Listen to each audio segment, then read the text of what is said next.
नमस्कार दोस्तों, I welcome you to my channel. आपको स्क्रीन पे दिख रहा है हमारा नया पार्लियामेंट का बिल्डिंग। Just a second. नया पार्लियामेंट का बिल्डिंग जिसका इनॉग्रेशन आज हुआ। ठीक है, दिख रहा है आप कितना खूबसूरत बिल्डिंग है। तो ये इसके ही बारे में ही हम लोग थोड़ा बात करने वाले हैं अभी।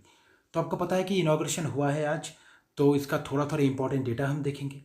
ठीक है, तो सबसे पहले मैं एक चीज़ बोलता हूँ कि आपको पता है इसका कॉन्ट्रैक्टर कौन है। आई होप आप सबको पता होगा जिसने इसका मेन कॉन्ट्रैक्ट लिया था। टाटा ग्रुप।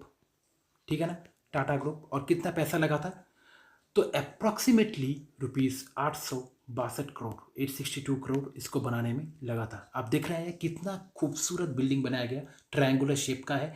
और इसमें स्टेट ऑफ द आर्ट मतलब एकदम लेटेस्ट टेक्नोलॉजी वाला जो है सिस्टम लिया गया है ऑनलाइन सब कुछ करने के लिए। ठीक है ना, डिजिटली सब कुछ इम्प्रूव करने के लिए। ठीक है, ये आपको दिख रहा है। इसके साथ साथ मैं आपको अगर दिखाऊं, आपको यहाँ पे दिख रहा है, इसके बारे में मैं बोलूँगा बाद में।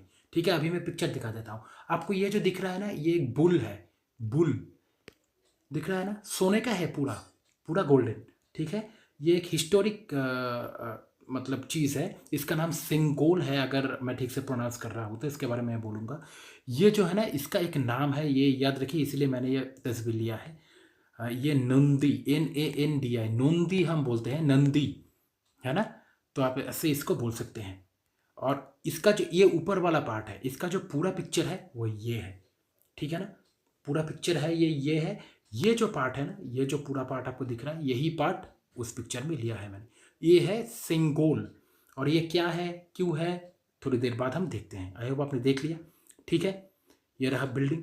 अभी आते हैं न्यू पार्लियामेंट बिल्डिंग पे। पिक्चर मैंने दिखा दिया। न्यू पार्लियामेंट बिल्डिंग इनॉग्रेट हुआ आज PM मोदी के द्वारा, आपको पता है। और इसका जो एरिया है 65,000 स्क्वायर मीटर है। ठीक है, बहुत बड़ा है, ट्रायंगुलर शेप का है। ठीक है, नेक्स्ट पॉइंट देखिए, लोकसभा राज्यसभा। लोकसभा राज्यसभा। तो लोकसभा 888 सीट। लोकसभा आपको पता है लोअर हाउस है, राज्यसभा अपर हाउस है। 888 सीट का कैपेसिटी है। जहाँ पे पहले 545 545 सीट था, वो इंक्रीज हो गया और भी ज़्यादा सीट्स का कैपेसिटी है इस नया पार्लियामेंट बिल्डिंग में। ठीक है, 1272 तक सीट एकोमोडेट हो सकता है। कब? जब ज्वाइंट सीटिंग होगा। ज्वाइंट सीटिंग कौन बुलाते हैं? प्रेसिडेंट, आपको पता है, पॉलिटी में आपने पढ़ा है। तो ज्वाइंट सीटिंग जब हेल्ड होगा तब 1272 सीट्स तक इंक्रीज हो सकता है लोकसभा में। क्लियर? और भी बहुत इंपॉर्टेंट एक पॉइंट है जो है पीकॉक थीम। मतलब क्या है कि ये जो लोकसभा है, ये हमारा नेशनल बर्ड जो पीकॉक है, पीकॉक थीम पे बेस्ड है। ये क्वेश्चन आ सकता है, आप मार्क करके रखिए। राज्यसभा देखिए, राज्यसभा अपर हाउस है, आपको पता है।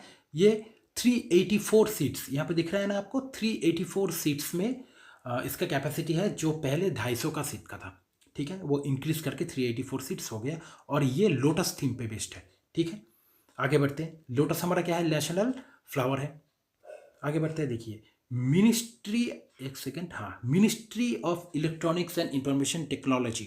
आपको ये मिनिस्ट्री के बारे में पता होगा, जिसने NIC जो इसके अंडर काम करता है, नेशनल इंफॉर्मेटिक्स सेंटर, गवर्नमेंट का सारा डिजिटल काम, सारा ऐप यही डेवलप करता है। NIC ministry of electronics and information technology के अंडर आता है। तो मिनिस्ट्री ऑफ इलेक्ट्रॉनिक्स के बारे में क्या है कि इसने डिजिटल संसद को डेवलप किया यहाँ पे नया बिल्डिंग पे। डिजिटल संसद मतलब है सारा काम जो है पेपरलेस, इंटरनेट पे, ऑनलाइन पे होगा, ताकि सिटीजन को, MP को, सारे स्टेक होल्डर को, सबको एक प्लेटफॉर्म पे सीमलेस तरीके से सारे सर्विसेज का सुविधा मिले, उपभोग कर पाए। ठीक है, इसी तरीके से ऑनलाइन होना चाहिए, जो latest time, latest generation demand करता है। क्लियर? यही इस नए पार्लियामेंट बिल्डिंग पे इंस्टॉल किया गया है। देखिए सेंगोल, अगर मैं करेक्ट प्रोनाउंस कर रहा हूँ तो, otherwise I am extremely sorry, because मैं तो नॉर्थ इंडिया मतलब बंगाली हूँ, तो साउथ इंडियन जो प्रोनाउंसिएशन है थोड़ा गलत हो सकता है। Then I am extremely sorry if I am pronouncing it incorrectly. Okay, तो मैं सिंगोल बोलता हूँ इसे। ठीक है, तो सिंगोल ये जो है, ये क्या है कि फ्रॉम 1947 में बोलता हूँ इसके बारे में, पहले पढ़ लेता हूँ। Will be install by the honourable PM। हमारे PM इस सिंगोल जो है एक मेमेंटो की तरह है, जो पिक्चर मैंने अभी आपको दिखाया। ये इंस्टॉल करेंगे कहाँ पे? Beside the speaker chair. Lok Sabha में स्पीकर का जो चेयर है उसके पास में इसको इंस्टॉल किया जाएगा नए बिल्डिंग में। अब इस सिंगोल का इतिहास क्या है, देखिए मैंने यहाँ पे लिया हुआ है, मैं पहले आपको बोल देता हूँ। चोला एम्पायर के बारे में आई होप आपने पढ़ा होगा। चोला एम्पायर, ठीक है ना, चोला एम्पायर। चोला एम्पायर के बारे में क्या है कि, एक सेकंड, हाँ, चोला एम्पायर जब रूल पे था, आपको पता है कितना फेमस एम्पायर था साउथ इंडिया में।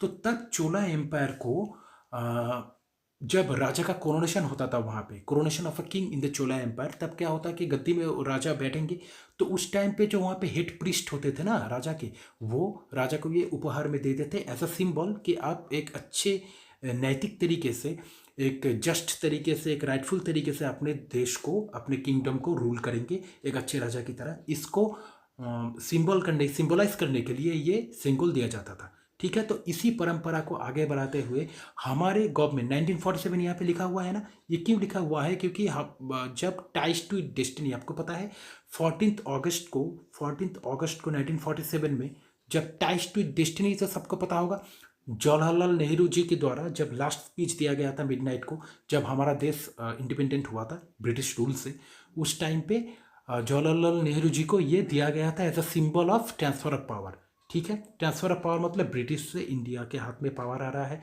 इंडिया इंडिपेंडेंट हो रहा है, इसका सिंबल की को देखते हुए ये सिंबल दिया गया था उनको एज अ मेमेंटो, आप बोल सकते हैं। ठीक है ना, कि आप देश को अच्छी तरीके से आप इंडिपेंडेंट तरीके से, स्वराज की तरीके से आगे बढ़ा के ले जाइए। ठीक है, तो इसी परंपरा को देखते हुए हमारे नए पार्लियामेंट बिल्डिंग पे भी इसको इंस्टॉल किया जाएगा। तो इसके बारे में थोड़ा और देख लेते हैं। देखिए, मैंने यहाँ पे नोट लिया है, Sengol created by the Chola empire. मैंने अभी आपको बोला created by the Chola empire, made of pure gold, pure सोने से बना हुआ है, आपने देखा भी होगा पिक्चर में।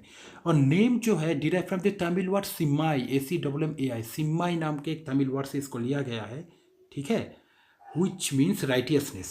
ठीक है, it is a symbol of independence as it signifies transfer of power from the British to the Indian। मैंने अभी आपको बोला, तो ट्रांसफर ऑफ पावर को पहले भी ये सिंबलाइज करता था, जब एक राजा से दूसरे राजा का कोरोनेशन होता था, वही इंडिया के टाइम पे भी, जवाहरलाल नेहरू जी के टाइम पे भी ये हुआ। तो उसको ही परंपरा को आगे बढ़ाते हुए ये हमारे नए पार्लियामेंट पे नए शुरुआत के द्वारा, मतलब नए शुरुआत की जैसा सिंबलाइज करने के लिए इसको इंस्टॉल किया गया।